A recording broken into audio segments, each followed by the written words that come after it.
आप देख रहे हैं शहरवासी सा पुकार। मैं हूं इब्राहिम शेख। आज हमारे साथ मौजूद आनंद गुप्ता जी हैं, जो गुलाब चंद्र गुप्ता जी के पुत्र हैं।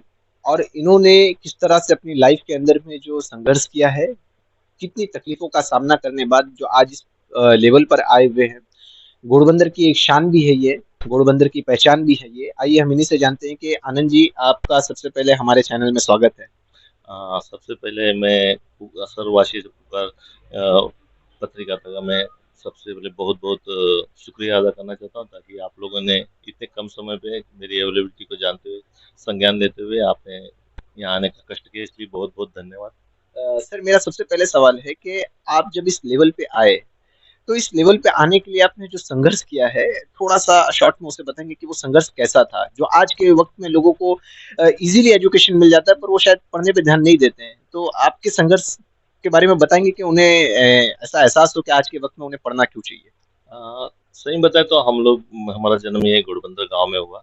घोड़बंदर एक छोटा सा गांव है, जो मतलब आप बोल सकते हैं हमारे महाराष्ट्र के आराध्य देवता श्री छत्रपति शिवाजी महाराज जी के पावन चरण स्पर्श से ये भूमि बहुत ही मतलब पावन हो गई है, और मुझे इसका काफी गर्व है कि मैं इस भूमि पे पैदा हुआ।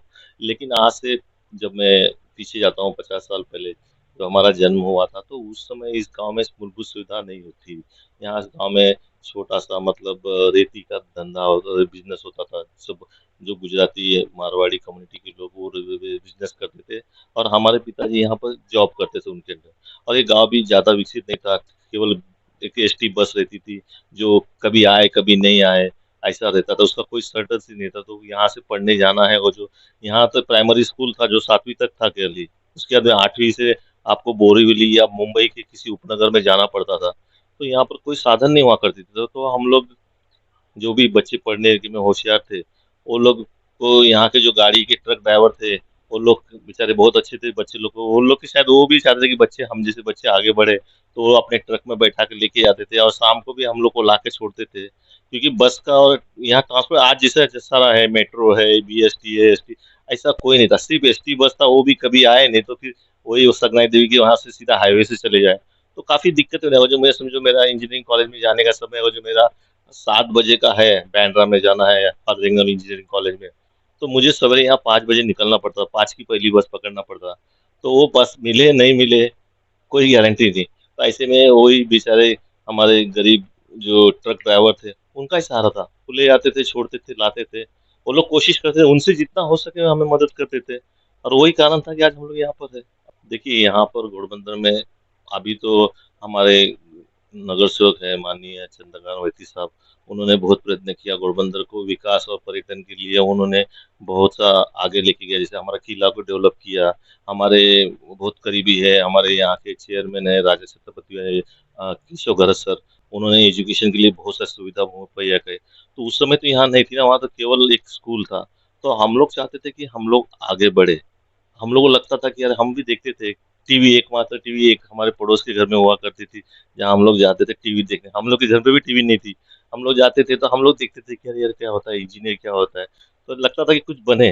और उसी बाद में यहाँ की जब उस समय की जूनियर टीचर लोग भी बहुत थे, जो जैसे हमारी हमारी टीचर खुद थी शोभा चारुदत्त चौधरी, जिन्होंने हमको पर्सनली उनको उन्होंने हमारा टैलेंट को पहचाना। उन्होंने हमको एक्स्ट्रा बिना कोई पैसा लिए, एक म्यूनसिपल स्कूल की टीचर को जो 2 घंटा रोज एक्स्ट्रा हमको पढ़ाती थी, तो उस पढ़ाई के माध्यम से हमको पता चला कि पढ़ना ही सब कुछ है। और उनकी दिए हुए जो सहयोग या उनकी दीक्षा की वजह से मैं पूरे थाना जिला में पहला आया था स्कॉलरशिप में। तो उस समय से जब मैं पहला आया, तो वही केशव भरत सर है, जो उन्होंने मतलब बोला कि अरे तू मेरे घोड़बंदर की शान है। तो उस समय का जो प्रोत्साहन मिला, तो हमें कुछ बनना है, बस वही था। और मिलना है, और हमें भी किसी मतलब किसी और को हेल्प करना है। जो ट्रक ड्राइवर जो जिनकी जितनी हैसियत थी उतना हमको मदद करते थे, हम भी चाहते थे कि हम भी पढ़ लिख के आगे बढ़े, और हमारे जो दूसरे आने वाली जनरेशन है उनको हम भी मदद करें, हेल्प करें। और हम वही हमारा ध्येय लेके आगे बढ़ रहे हैं कि घोड़बंदर के जो युवा है, वो कोई किसी तरह का मतलब ये नशा या इसमें न लिप्त होते हुए अच्छे से अच्छा एजुकेशन करें। और मुझे पता है कि घोड़बंदर में अभी अच्छे अच्छे लोग हैं, जो एजुकेशन, शैक्षणिक और सामाजिक कार्यों में हेल्प करते हैं। तो उस तरह में हम लोग भी है, हम भी उनको हेल्प करेंगे। हम भी कंधा से कंधा अपने गांव को आगे, हमारा गांव तो ऐसे ही पावन है। हम चाहते हैं कि और डॉक्टर इंजीनियर यहाँ से हो, ताकि गाँव का नाम और आगे बढ़े।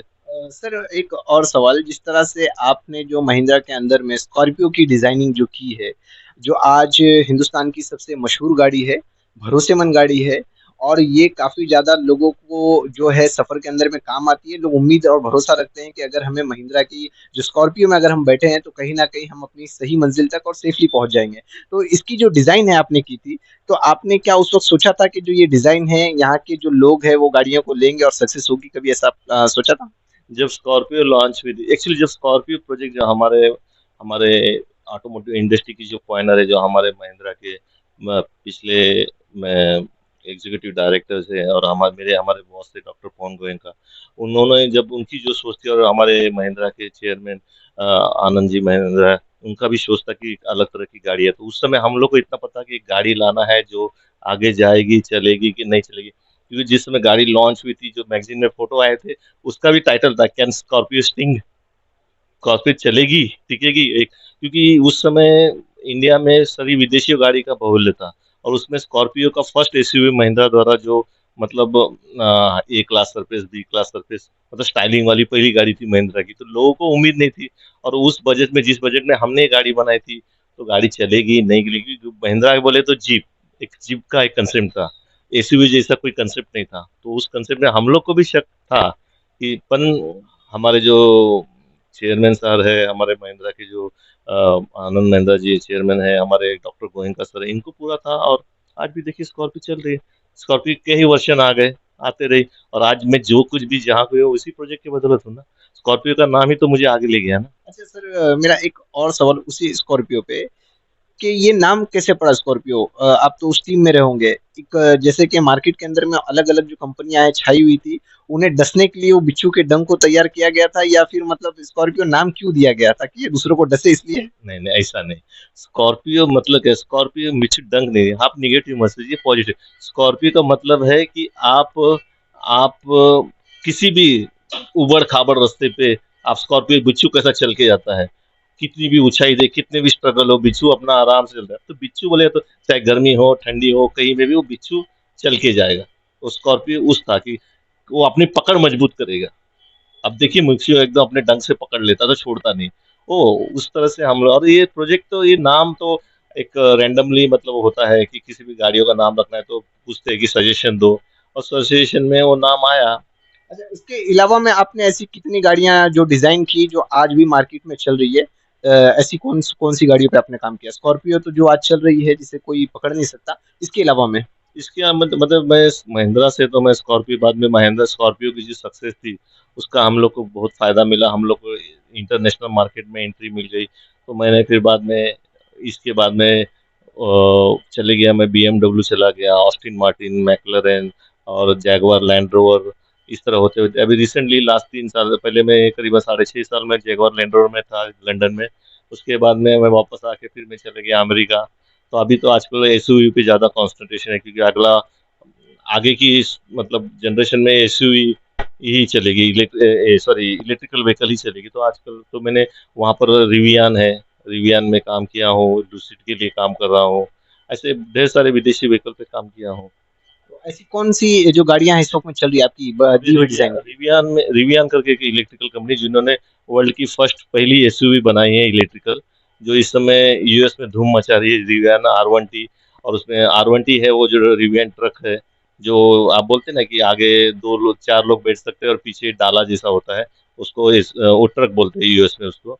और दूसरा उसमें एसयूवी है, वो है R1S। फिर मल्टी यूटिलिटी व्हीकल है, प्लस आरपीवी है, जो रिवियन की जो स्पेशल पर्पस व्हीकल है, अमेजोन के लिए डिलीवरी वैन है, ऐसी बहुत सारी इलेक्ट्रिकल व्हीकल है। फिर लूसिड है, जिसमें वो प्रीमियर लग्जरी इलेक्ट्रिकल कार है। तो सारी है, और अभी आगे चल के अभी मैं इंडिया में भी बहुत सारी इलेक्ट्रिकल कार है, तो अभी कुछ प्रोजेक्ट पे मैं इंडिया में भी कुछ इलेक्ट्रिकल कार पे काम कर रहा हूँ। अच्छा। 3 व्हीलर, 4 व्हीलर, 2 व्हीलर पे भी काम कर रहा हूँ। मैं पहले ही बताया कि मुझे फक्र है कि मैं घोड़बंदर गांव जैसे छोटे गांव में पैदा हुआ, और इस गांव ने मुझे बहुत कुछ दिया है। इसलिए मैं तो ये घोड़बंदर छोड़ने वाला नहीं, चाहे मैं किसी भी चले। मैं आज 14 साल से मैं देश विदेश घूम रहा हूँ, सिर्फ 14 साल से।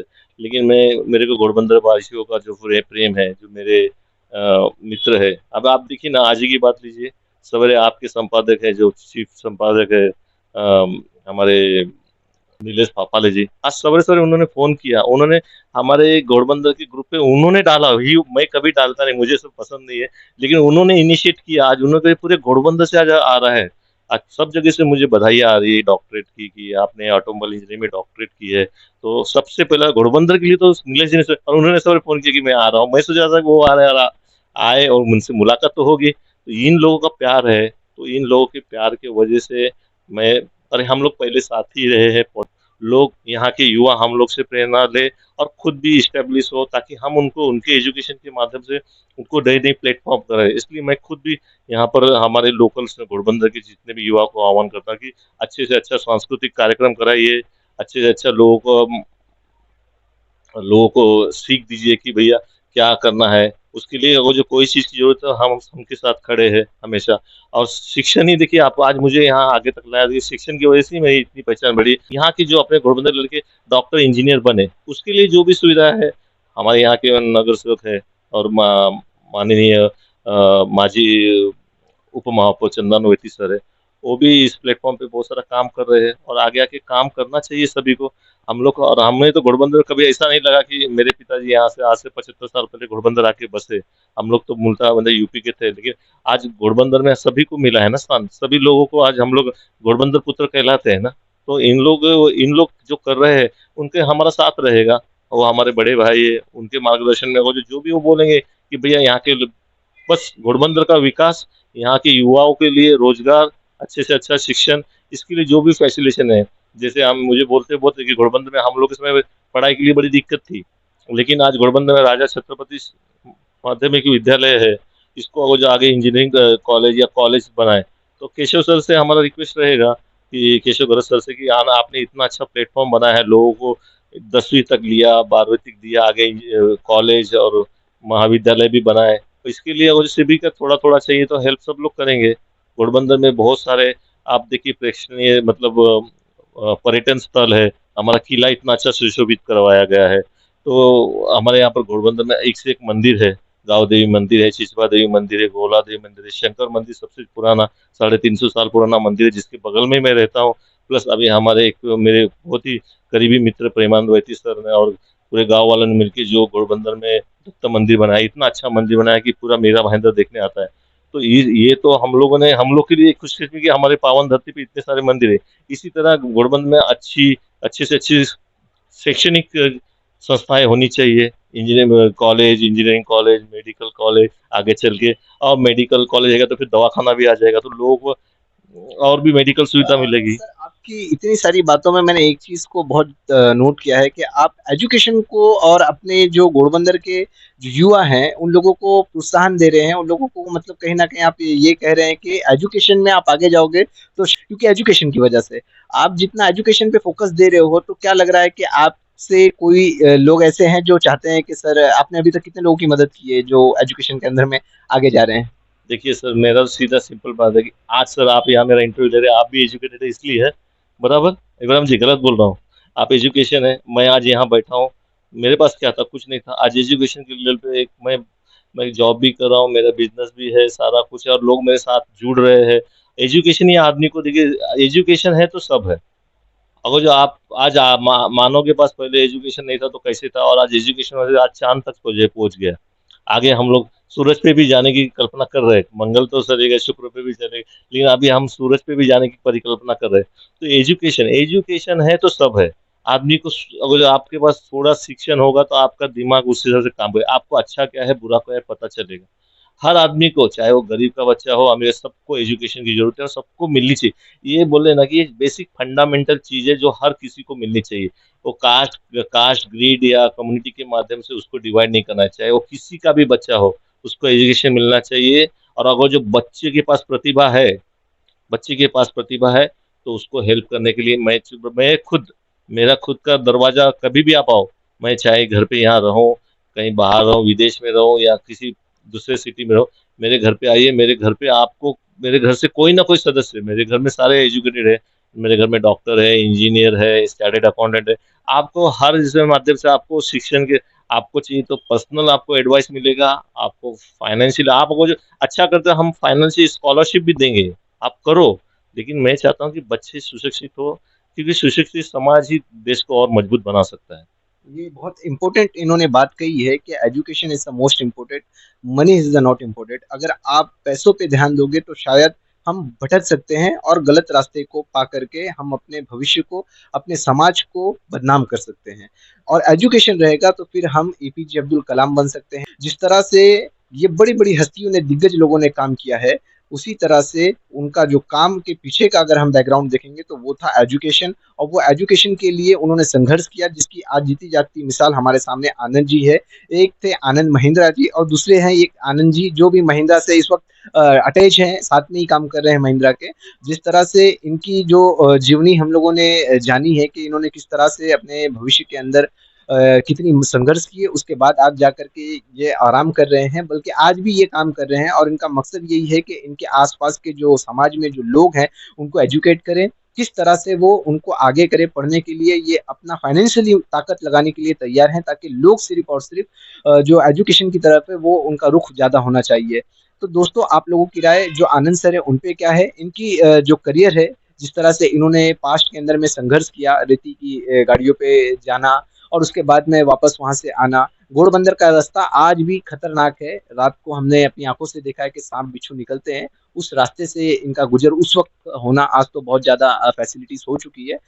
वो संघर्ष करने के बाद आज ये यहाँ पर बैठे हुए हैं। जो लोग इन्हें पसंद करते हैं उसकी वजह यही है कि कभी भी इन्होंने अपनी पोस्ट का दुरुपयोग नहीं किया कि आज मैं यहाँ पे हूँ तो मुझे ऐसे लोगों से, लोकल लोगों से बात नहीं करनी है। इनकी बातों में यही समझ में आता है कि घोड़बंदर से इन्होंने बहुत कुछ हासिल किया है और यहाँ के सभी लोगों को ये अपना परिवार समझते हैं। दोस्तों, आप लोगों की राय आनंद जी पे क्या है? कमेंट करके जरूर बताएं। वीडियो अच्छा लगा हो तो इसे दूर तक पहुंचाएं। आप देख रहे हैं शहरवासी का पुकार। नमस्कार।